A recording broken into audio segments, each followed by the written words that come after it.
Right, so the interview with no questions starts here in the presence of the massive dog. We'll have to give the dog a name. Let's play dog bingo. Okay, Rover. It's not Rover. Charles. It's not Charles. Benny. Benny. Here, Benny. No. Gilbert. Not Yes, Gilbert. that's not Gilbert. That's not Gilbert. Francis. I would get something quite dull because the owner seems a little bit dull. I don't know, like just even like What, Henry? Henry the dog? bit too posh. I think maybe bit too posh. Maybe just like a Chris. Dave. Dave. It's Dave. Dave the dog. Brilliant. Alright, hi. Dave the dog. So we're naming the. Not very good for a podcast. Visual gags. They don't really work. But for the sake of doing a test on the microphone, we're basically in Balham's fourth trendiest bar, would you say? What's the first then? I'm intrigued. So. Probably the BBC, the Bowls Club. Right. Okay. Probably. Could be. Other bars are available. Starbucks is second. Yeah. That's where all the cool kids hang out. We're here. You know, the dog's here. Dave's here. So I think. I think he's more of a hound than a dog. Would you say? It's like a lion. Yeah. It's like huge. It is. I think he's panting. He wants to be on the podcast. He wants to. Yes.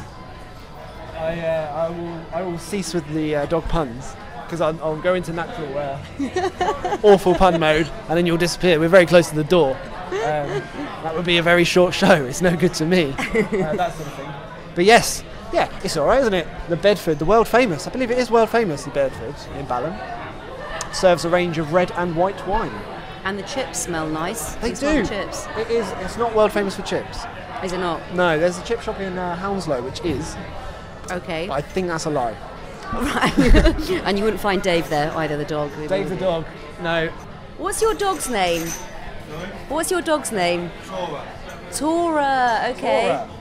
Also Nice. answers to Dave. Tora the dog. That was good. Hound. Would never have guessed that. Wolf. Tora. Now how could you? No. No, it was down the opposite end of the spectrum to where we were going. Really, mundane dog news. So it's just a normal Monday night, really. How's your Monday been? I know you've had the builders in. Oh yeah. I couldn't help myself. Sounds a bit dodgy. Yeah, no, I had the builders round fixing my double glazing. Have you gone British builders or?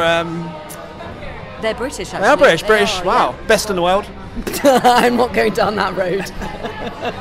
No, they are. Yes, I was very impressed with my window installation. It was good. Well fixed. Yeah. Textbook Monday. It's fantastic. That's it. I don't know, I mean, a normal Monday wouldn't be like this, would it? No, absolutely Getting your not. windows done and then meeting the world's largest dog in Balham's third or fourth trendiest pub, depending on who you ask. Who's having his balls chopped off tomorrow? Yes, and the tiny little yappy thing, his new friend. It's just... No, it's all wrong. Everything about this is incorrect. It's absolutely bizarre. But never mind. We live for the moment. So, Ivan, who are you? Holly Brown? Oh, I've answered it. Brilliant. Yes. Moving on. I am. What are you? Talk to me. I am an aspiring. Well, I am. No, I'm a comedian. I'm a comedian and presenter, and I've been doing this malarkey for about a year and a half. So presenting, was that the first sort of, was that your you went, oh, presenting, that's what I want to be, that's what I want to do?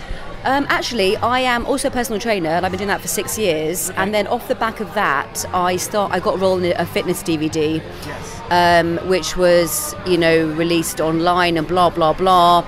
And it turned out that actually I was terrible. At fitness? No, at presenting, it was, Oh, right. It was laughable. Really, I don't know why. I think, well, before all the rehearsals, I was great. Then in front of a camera, I'm not sure what happened, but I started putting on this really weird accent because I wasn't used to being in front of the camera.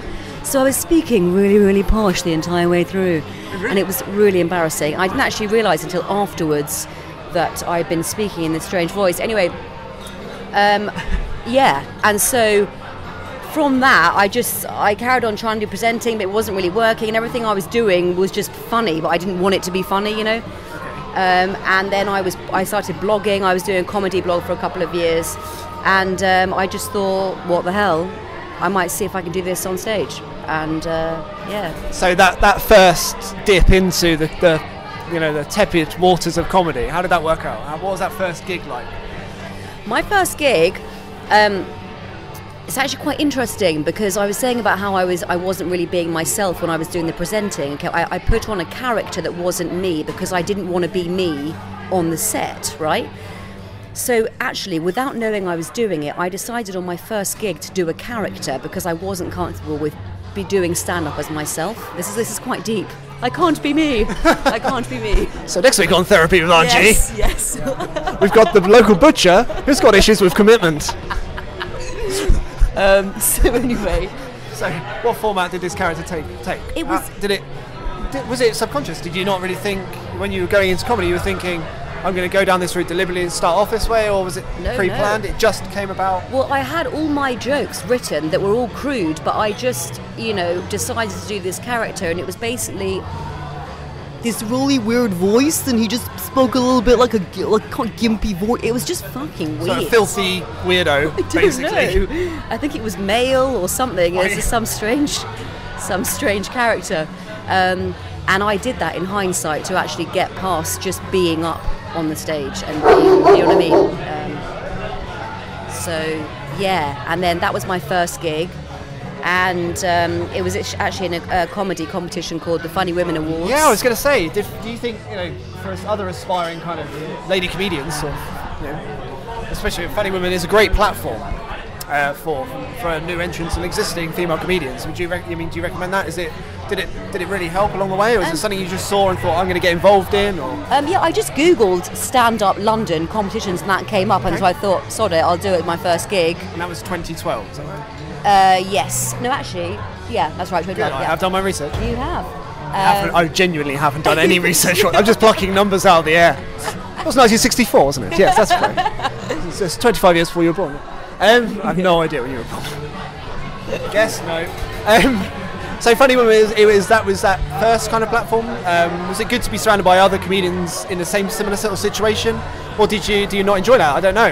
I did enjoy it, actually. It was quite nurturing, and the awards themselves, there's a nice feel about it. Yeah. And I don't know. Yeah, and I think maybe because we were all women, it was quite nice. You know what I mean? And actually, because I wasn't that nervous for my first gig, because I didn't really know, I thought I'd just do it for, just see how I got on, and there was no pressure on myself. I got through to the next round from my first gig, and then from there it went downhill for the next 20 gigs. Okay. How spectacularly badly did it go? Well, actually, after my first gig, the lady running the competition said, why are you doing the accent? And I was like, actually, okay. I don't know. And she said, are you doing it as a barrier? And I said, yeah, actually I am. And she goes, okay, your set's brilliant, the material's great, drop the act, drop the character. So I thought, right, I'll do it as my next gig for the semi-finals of the same awards, and it was just awful. I had obviously a 5-minute set, and I didn't even breathe. I was just like on stage, and I think I was just bright red up there. And bless my friends afterwards, they were like, oh, it was really good, you're really good. I'm like, oh my God, it's fucking awful.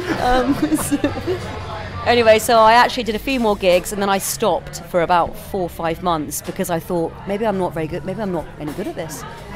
Carried on blogging, and then I thought, no, start again. And I would say the first 50 gigs were tough, actually, because you're just getting used to being on stage. Yeah.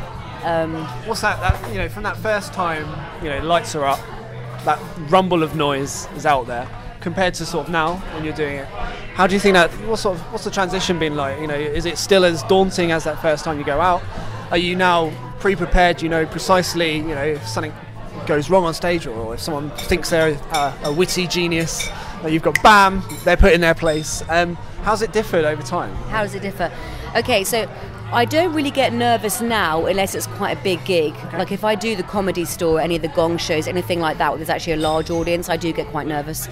But any just kind of normal open mic gig, I don't really get nervous. And I do a lot of new material, which is, can be obviously quite demoralising sometimes, because if you do 5 minutes of new stuff, you're going to die. But the more you get used to dying, that obviously it becomes a lot easier. You know what I mean? And I'm a lot more comfortable now with silences, which is a nice feeling when you know if you can just pause, and if you don't get a laugh, it's not the end of the world. Whereas before, I just would hate if I wasn't getting anything from the audience, you know.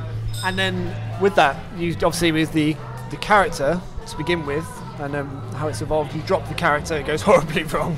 Yeah. So you're not bringing the character back. But do you feel like your writing style sort of very quickly changed from that period onwards, or were you still putting the same stuff out there, or you were putting the same sort of stuff together, but it was just delivery or something? What sort of changed at that point? So all the stuff that I was writing up until about only up until for about a year and a few months was all crude one-liners. Okay. And that was how it wasn't. People say, oh yeah, people do often crude stuff when they first start to get for a shock, but actually it wasn't for me. I genuinely used to enjoy writing crude one-liners, and I think at the time I was far more sexually active than I am now. So I would think of this stuff, whereas now it's not happening. So my style's changed a lot as a result. So is that due to the comedy? What are the mitigating circumstances? Probably. Right, okay. Back to counselling. Here we go. Yeah, right. Do you need a moment to compose yourself? When did you last get laid? Sorry, the dog's gone. The massive dog's gone. He's not listening now. This is a safe environment. So it was a bit crude to begin with. There was purpose behind that, and that was the one-liners. And it was.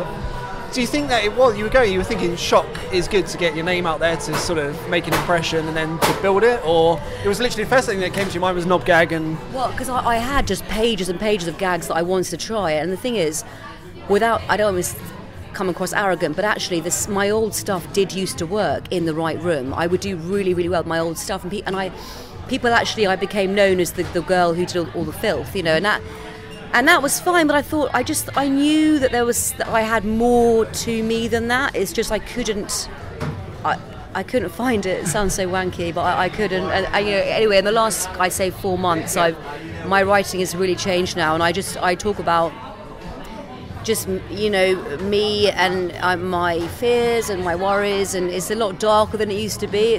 And I might throw in the occasional crude thing when I do get laid. Gentlemen. Yes. Peaks and troughs. Peaks and troughs. That's it. I'm over 30 now. So with the darker sort of side, Yeah. was that always back there, waiting to get out, or have you kind of turned to for want of a better word, turned to that kind of material because actually this is something that it's a lot juicier, something you really get into? Are you just generally a bit of a nutty person? Do you sit there on the bus sort of thinking of dark humour, sort of there shaking away going, actually this is really amusing, that needs to be said? How does it sort of develop? Yeah, that's a really good question. Thanks. Yeah. Well done. That's a review, I'll take that. I love this idea, how does dark humour kind of, firstly, where does it come from? How's it created? Yeah. It's your perspective on the world, it's what you see. Is it still observational, the darkness? Is it kind of your inner thought and you're getting that different persona out? I don't know. I think it's a lot of stuff that I've always thought. Perhaps I was just too frightened to say it, whereas now I'm a lot more happy or comfortable with who I am and what I think. I know that all my thoughts aren't as mad as I thought they were. Do you know what I mean? You start to realise actually we're all a bit bonkers. So perhaps I was hiding behind my one-liners. I don't know, but all I know now is that what I talk about now is it's stuff that I don't know. It might not work in every room, but I think we all have these thoughts, and it's nice to deliver some material that you think, shit, is this actually going to work? Because it is quite dark, and then it gets just such a big laugh, and it means something to me. Yeah. And it's that starts to feel quite addictive, I guess. Yeah. That sensation, you're putting something together that is really kind of like, that's your unique perspective. Yes. But actually everyone gets it, and it all sort of comes together. Yeah. And that must drive you to come up with either more material or just along the same sort of pathway. Exactly. Which is fantastic. And what I'm realising is just from writing material and delivering it, you think that there's been quite a few things that I've thought, do other people think this? I'm going to say it. And I will say that most things that, this is going to sound so arrogant, everything I deliver, everyone just has been through. No, they Yeah. Carry on, darling. Yeah. No, but I just mean that, like, all my newest stuff, if it doesn't get a loud laugh, it gets an acknowledgement. Oh yes, I know I've had that. Do you know what I mean? Yeah. And I like that, because then I know, well, at least like there's something there I can work with. Yeah. How much fun do you get to have with your audience as well? Because that is the joy of stand-up, is the fact you're not alone. You're not, as much as some, being someone coming into this world, which might eat me up and spit me out the other end, and hopefully it probably will.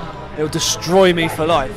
But it's worth it. You've got to go out there. You've got to try it, and hopefully you would recommend that. I think that's the way forward. Yeah. The opportunity to utilise your audience as a tool and play with them. I mean, that's something I've seen from the clips that you put on YouTube and things like that. That seems to be part of the act in the show. Is that something you embrace? You want to get into as much as possible? It doesn't come naturally at all, actually. Okay. It doesn't, and that's something still that I battle with. It's the confidence side of it, actually. My material, of course, it needs work and it will change and evolve, but I'm quite happy with how it is right now. It's just, I've done about 200 and something gigs, and I still feel that my confidence is lacking, and okay, back to the therapy again. Here we go with the therapy, yeah? Okay.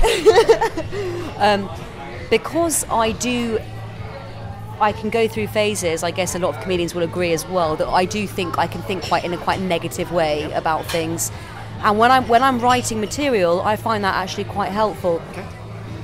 When I'm on stage, it can be debilitating, because if I'm on stage and I'm in a weird mood, I might be thinking, okay, this joke's shit, it's not going to work, and then of course you deliver it badly, it doesn't work. Do you see what I mean? Yep. So I'm constantly trying to get rid of negative thoughts when I'm on the stage, and it's a confidence thing. So often I have to go up there and pretend that I think I'm the shit, and just to actually do you know what I mean? Yeah. Just to, because they can see it if you're not. Oh no, 100% agree with that. There is an instant vibe within that room, and it's often dictated by that first, again, that 30 seconds, the first minute, which I anticipate, I don't know whether that was more of a challenge to begin with the character, or less of a challenge now because you've dropped in just you. I don't know. It's far more of a challenge now. Okay. Yeah. And if I'm in quite a bad mood and I watch a setback that I've recorded and it hasn't gone very well, I can tell my body language, my shoulders are quite hunched over, and I'm not owning the stage. And if you're not believing it, they're not going to believe it. You know what I mean? So, what's your recommendation for that, apart from a large dose of some kind of medication or some coke? I don't know. It's a bit buzzy. Everything's a bit buzzy tonight. Can you feel it too? It's a bit buzzy. It's really Moorish. What? Oh, 4 minutes are done. Okay, better do something now. Yeah. I don't know. I tell you, I know that when I'm putting something together and genuinely, like you said, believing in what you do, and on the other flip side of that, writing something and then sending it out there and not getting the response you believe in, that's a huge barrier. That's a massive challenge. But I think with the confidence of being able to deliver your material, I don't know. I believe in try. Give it a go, get it out there, try it. Yeah. And it's done. If it doesn't work, it doesn't work. But then tomorrow night, don't dismiss something because it just didn't work with that audience. Yes. And I think, from feeding back and listening to other people in a similar situation, they've gone out there with something that's absolutely fantastic. It hasn't worked. A month down the line, and it's there. It's a piece of jigsaw missing or something like that. I don't know. But yeah, I think you're right with that persona. And do you feel like you still take on a different persona, even though you may have lost the original Polly Brown? Yeah. Is it now still, there's a persona there? Another great question. Yeah, a little bit. Which is, is that the mischievous you? Is that the you that you always wanted to sort of become? No, it's annoying. I don't. Oh, really? I want to be me on there. But even watching, I'm getting far more like me. When I hit that's the autobiography sorted. I'm almost like me. Almost me. Page 1. No, me. Yeah. No, but when I hear my sets back, I do speak in a certain way that isn't exactly me. Maybe everyone on the circuit probably think it is me, but you know when you don't really sound like you, like I can't explain it, but I'm still doing a slight persona that I just really want to draw. It's going to take time. So with that, and if we sort of think of then, what we discussed a bit earlier about things like Vine, instant comedy gratification website. Yeah. That's the worst way of describing Vine ever. But does that always given you a different platform, a different audience, and you can literally knock something out there, it's short and sharp, it has to be instant impact. Yeah. Does that present a positive challenge, and then does that also then move into your material? It gives you effectively an audience to try something on that you can then hone and then take onto a stage. I don't know, I mean, would you use Vine for different reasons? I mean, it's good for getting anything out there, which is great, or an idea, but then could you utilise it as a tool perhaps to try something, know that X amount of people have liked it, shared it and so forth? Could it then become something further down the line? I don't know. Okay, I don't do any of my set actually, any of my material, it's all very different from what I put on Vine, not intentionally. When I first heard about Vine, I was like, crikey, that 6 seconds is not very long to try and get, you know what I mean, to try and get a laugh from. But it's a great challenge, and what I'm learning, I do all my characters actually on the Vine now. I do all different characters. So if I'm in a mood where I want to do an American accent one day, then I've got this character I do, and she's this bimbo, a personal trainer who just talks about protein the whole time. But you know what I mean? She's like, protein there's protein there, and she's really thick, and I love playing her. But then if the next day I don't want to do her, I'll do another character. So I think what I've learned from that actually that I can put on stage is it's amazing what initiates laughter as far as silences, certain facial expressions. It's really slight things that will get a laugh. Subtle, yeah. And I would like to bring that across. Not necessarily the material, but just this, how I'm realising. So like body nuances, using silence or body language or a quirk, that may have an opportunity then to lend itself to the on-stage you. Is there something? I hope so. You do so? I you really do? Hope okay, so, right. Yeah. Because obviously being at home, creating little vines, there's no one there, so you feel like far more free. Yes. To pull silly, because I love doing little facial expressions and stupid noises and, just weird sounds, and you don't feel vulnerable doing it on a Vine. But if I've tried it on stage, and when you don't get anything from really putting yourself out there by doing, just a weird noise or something, it's quite a bad feeling, I'm not going to lie. I wouldn't recommend it. Don't do weird noises on stage. It really depends on the audience. But that's that sort of social element. So the social media to get you're developing a following, which is good. Yes. It's a bit weird. I find having random followy people from all over the place. Yeah. How do you find utilising take Twitter as an example, 140 characters, getting a joke out there or getting something into that format, and that is instantly recognisable, shared, liked, and so forth. Again, does that prove another positive challenge? Is it something that that's just your mind fast, that's your guff, that's what you just pump out there? Yeah. And how do you sort of utilise it in the grand scheme of things? Similarly to Vine, really. Because I was saying earlier, a lot of my followers, they like the crude stuff. So if I'm not in a crude mood, right, I do find I will just say stuff that's perhaps more similar to my style now, and it won't get as many retweets. So, fuckers. Yeah. So I don't know. It's, I just can't police it. Yeah.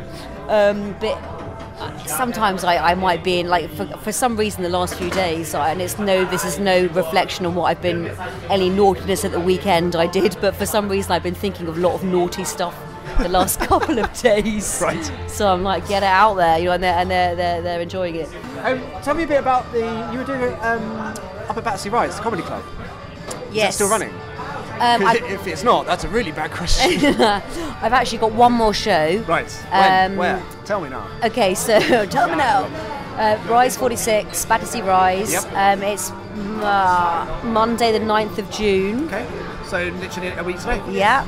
Fantastic. Myself and Nico Yearwood, another comedian, we're doing half an hour each. Okay. Edinburgh preview, and yeah, 8 o'clock. Fantastic. That's a free show. So that's the last show we're going to be doing there, and then I'm starting a night in Surbiton in a few weeks, called Comedy Wire in Surbiton. So yeah, that will be good. And how did the comedy club sort of evolve? How did it come about? Because you've been doing it for a little while. So how did the say again? Sorry. How did it come about originally? Do you think I'm going to put a night on, or did it find you? How did that come about? The comedy night. Yeah. Okay. Actually, one of the guys that owns the bar just said, "I want to start a comedy night. Can you do it?" So I was like, "Great." It was it's fun. It was another night in Southwest London, and it was a chance for me to selfishly get stage time. Hey, it's your gig. That's it. And then with Surbiton, again, local people involved, so local comedians. How does the first lineups look? Okay, so it's myself and Ryan Dalton running it. Does my feet smell? I can smell cheese, and I'm worried it's my feet. I hope not. I hope it's not me. I hope maybe it's the What dog. sort of cheese is it? Let's move on to Cheese Hunt with Polly Brown. Is it a cheddar? That's my feet. Is it a Stilton? Red Red Leicester? Edam? Any other cheeses? It's a bit Parmesan in here. It is a bit Parmesan-y, isn't it? It's the Bedford. Oh, Ballum. Maybe it was Dave. That's a middle class cheese, Parmesan. It's not the most middle class of all cheeses, Parmesan, but it ain't no dairy slice. It probably was the wolf. Let's pretend it was him. This place looks smaller since that dog left, I find. So, to answer your cheese-related question... Sorry. No, it doesn't really smell like cheese. All right, good. I think I've answered that pretty well. That was a good question. That was a good question. Always nice to be on the other end, every now and again. To my feet smell. Cheese-related question. Polly Brown's serious intelligent questions. The power of the edit. It'll just be, can you smell cheese in here? Blah, blah, blah, blah. Yes. Balham's finest cheese establishment, the Bedford. It's the second fact I know about this pub. It also will only serve from the bar. The food order's only in prime numbers. It's a Bedford fact. Quirky. There you go. I don't like it. I don't trust people that only believe in primes. Yeah, it's random. It's not good enough, is it? It's not on. Sorry, prior to the cheese, I've forgotten what the question was. I'm interested in Surbiton and the way forward, the future for that venture. Okay, cool. Comedy Wire. Myself and Ryan Dalton starting it. First night, we're going to be just selecting acts, we'll just approach acts. So the first night we've got Omar Hamdi headlining, Jake Lambert and Tom Holmes, who are all brilliant. And it's free, so yeah. Well, we'll find a link and we'll put it in. Yes. Which is the done thing for Absolutely. Our lovely London Thanks. people.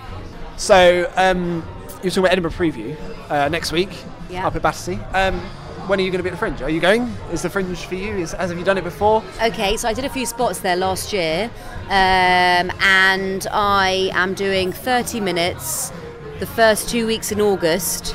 Do you know, I know very little about the venue, apart from it's on the Lothian Road. Okay. I'm just going to go there and see what happens, but I've got about 20-something minutes of material now, so I'm not ready for it, but I don't really care. You know what I mean? I'm just going to go up there, I'm going to use it as stage time, and sod it. It's just, it's just more stage time, and I'll just hope that no one's actually going to be sitting there reviewing me.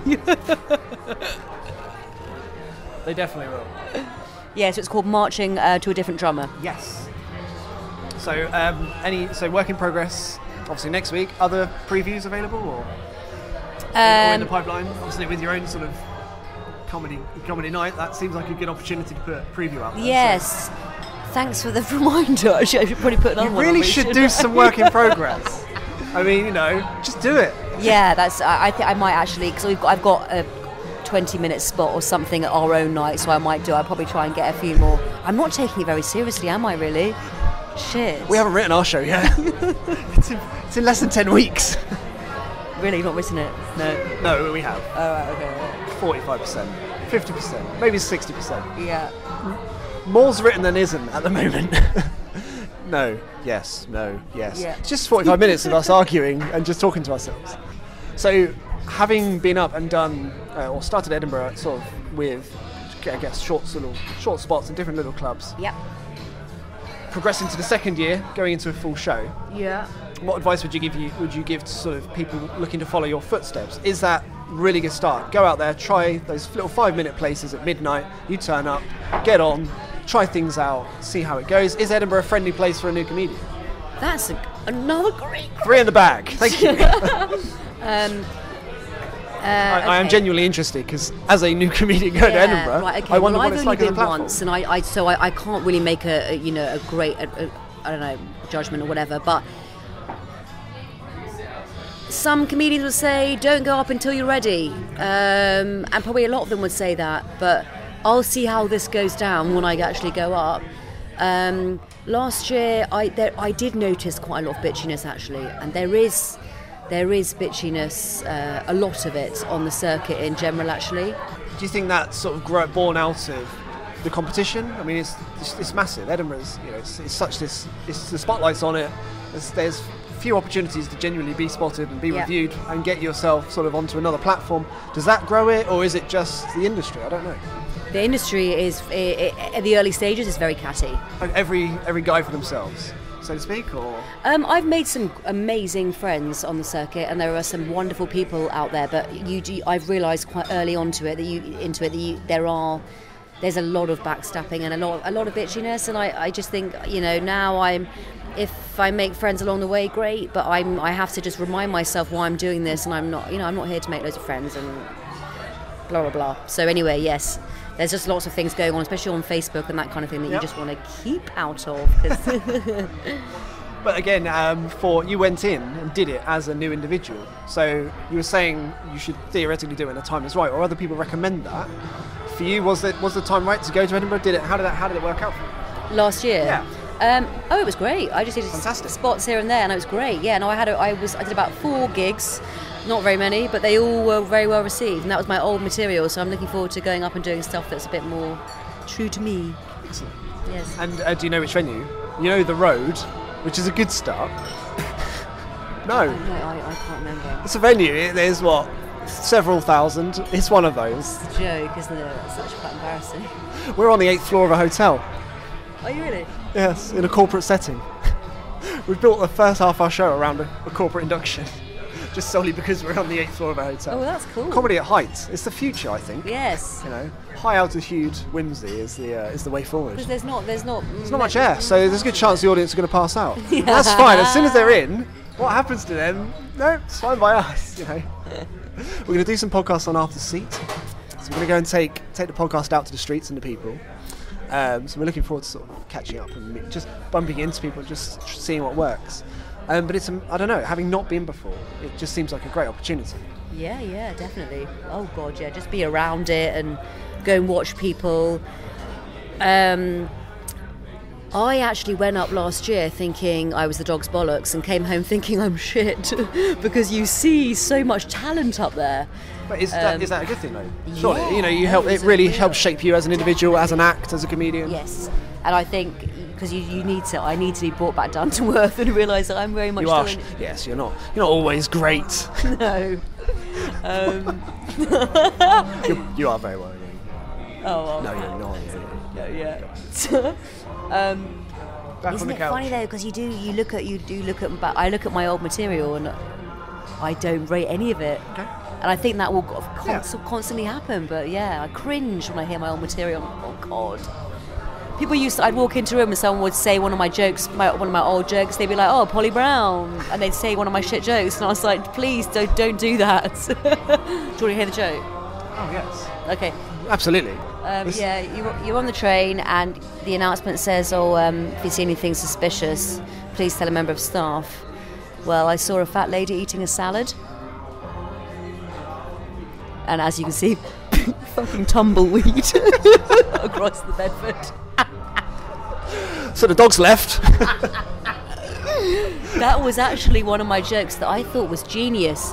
And now... Meaning the height of Al Qaeda, that stuff's gold. You didn't even smirk, Andy. I did smirk. You didn't even smirk. No, for the people at home, there was smirkage. I was just waiting for a little bit more.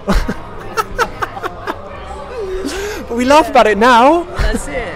But I would like. I'll get my coat. I'll go into a gig and someone would go, Polly Brown, see anything suspicious? Fat lady. I'm like, oh God, this has got to stop. This has got to stop. Anyway, yeah. On the female sort of side of things, how have you found that? Has that been a challenge? It's a male-dominated environment. That's just a fact. Yeah. It's not, in my opinion, it's not the best thing. I think comedy needs diversity, and it needs every viewpoint that is conceivably possible. How's that been breaking into the industry? Yeah. How have you found that journey? Do you know what? I don't ever go on stage thinking I'm a female. This is going to count against me. Okay. I am definitely a female, but I just don't go on stage. But it doesn't count against you. It's okay. Yeah. I am lady. It is fine. I've accepted this. Yeah. I've never ever gone on. Even from the start, I just don't ever think, oh God, this is gonna. I don't know why. I just don't. So. Reviewing the last 18 months and that journey, what's your ambition for the next 18? Okay, so by the end of the year, yep. As ambitious as it might sound, I really want to try and get an agent by the end of the year, and I'll just basically just bash out as many gigs as I can, and try and get an agent at the end of the year. And then if I don't, I may move to the States possibly next year and just carry on pursuing it out there. Possibly. How does that process work, or working for you at the moment? I mean, is it a case, like you say, you're trying to get as much exposure as possible, but then you also taxi. The old ones are the best. Let's go in the show. Hold on. Yeah. Cue. Someone throws glass on the floor at this moment precisely. Yes. So the process of going through finding an agent. Again, for someone that's been breaking through into the industry, in developing, how are you finding that process? And is there something, are there lessons you're already learning about the do's and don'ts of trying to sort of do that? I don't know. Or are you just literally putting yourself and making sure people find you, obviously sending your material out, making sure agents or management agencies are trying to be as best exposed? I don't know how that element works. Okay. Yeah. So you have to obviously just think outside the box and put yourself out there a little bit. And I'm going to send off links and whatnot to various agents at the end of the year. And if I get nothing from it, well, at least I've tried. But you do have to. You've got to put yourself out there. You know what I mean?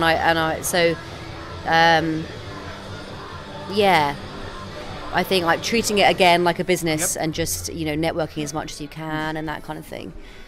With the States, yes. Obviously on the website, so we've got that set up there in New York, I think it is.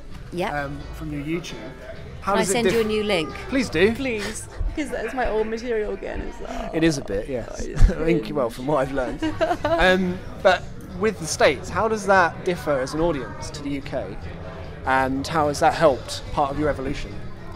Well, again, it was one gig, so I really can't. I mean, it was amazing, and it was quite a small audience, but I was so happy with how it went down in New York. And I'm quite an impatient person, so the only reason why I would go there is because I think I would probably, maybe I would do better there. I'm not,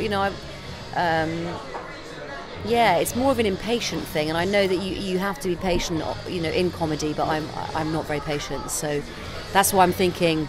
Perhaps if I don't get anywhere by the end of the year, my dad lives there, so I'll probably just go there. Even if I just do a few months gigging around, you know what I mean, to see how it goes. I know it's a lot harder on the circuit there. You have to often bring a lot of people along to gigs, unless you're kind of somebody, well known or established as such. So yeah, maybe in 18 months I'll be still here, but I don't know. I'm getting impatient already. Do you find that the American audience got the old you more than the UK you? Do you think that's I don't know, again with regards to that comparison between the same sort of venue in the UK and America, what would you choose? Which audience would you prefer? With my old stuff? Well, yeah, I guess as a starting point. Oh yeah, and then States. In the States, so as it evolves, which would you pick? Would you think the UK would be, our UK audiences would be more, would enjoy your comedy more as it is now? Or do you think the Americans would still be a good crack and a good challenge? I mean, they're such an interactive audience. Yeah. It comes across that comedy gigs are real events out there. They really And are. they really go out to have a good time, get involved, as good or bad as that might be, but actually keeps you on your toes as a comedian. Yes. So do you see that as a more interesting challenge, or is home actually slightly better? I don't know. It's different, clearly. Yeah, and it's quite a big statement to say that I would move there, and actually they don't, because they don't even know what my new stuff might not. I mean, I don't know. It probably would be fine, but again, it's, you know, it was one gig, and they were all wasted, you know, so it was great, but I don't know whether my new stuff would be as easy to land out there. How can the people out there discover you? So, the website. Yeah, website is pollybrown.co.uk. Vine is Polly Brown, and on Twitter I am PollyBrown29. Even though I'm 31, but it's Polly Brown 29. Fantastic. If we were to do Jerry's final thought, Yeah. because I do like Jerry's final thought. Firstly, your number one piece of advice for any new and aspiring comedian, Yeah. and two, just a life message, because that's nice and cheesy. Okay. So main advice for anyone trying to get into it is just don't give up. It's such an obvious thing to say, but if you really want to do it, don't give up and enjoy it. And I you know, that's I think yeah. So Do you just think keep is on. it a comedian's rite of passage to try things, to struggle, get over that, keep trying, keep going? Is that the general message? Definitely. And I think if you're like with anything in life, if you just don't stop, it will eventually. And again, this is quite wanky, but I truly believe that if you're constantly putting out energy into something, eventually it comes back on you. It does. What you put in, you'll generally get out Yeah, there. Right? If you're a lazy yeah. ass and you don't write your show until a week before the festival, You're not sure where the venue is. Yeah, yeah, it's in Edinburgh, right? yeah. It's sometime in August, I think. Another taxi. Fantastic. Thank you very much Thank you very for much. appearing on our tiny little podcast. Yeah. So small and tiny. Yeah. It's like cute. Really is. No, it's a genuine pleasure. Thank you. We look forward to, Edinburgh. We're there in Edinburgh, so it'll be good to see what you're doing when you do work out where it is and what you are doing. I'll let you know. And when 10 more minutes is completed of the writing process, it'll be a pleasure. But no, genuinely, thank you for coming on the show. Thank you. It's been a pleasure. Fantastic.